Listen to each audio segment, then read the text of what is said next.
How to remove your Shopify store website from Google or any search engine. It's very easy. I'm going to show you step by step, so watch this video until the end. To do it, first you can open your Shopify dashboard and then go to your online store here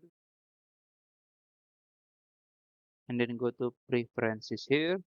And as you can see on the store access, there is password protection. You can activate it by click this one and then you can choose the password. Let's say 123456 and you can put the message. It is closed like this, maybe just for example, and then click save. And after this, your Shopify store will not be on Google and any other search engine. But keep in mind, people will still can access your Shopify store if they have your domain. And also, it will take time to Google to remove your Shopify website.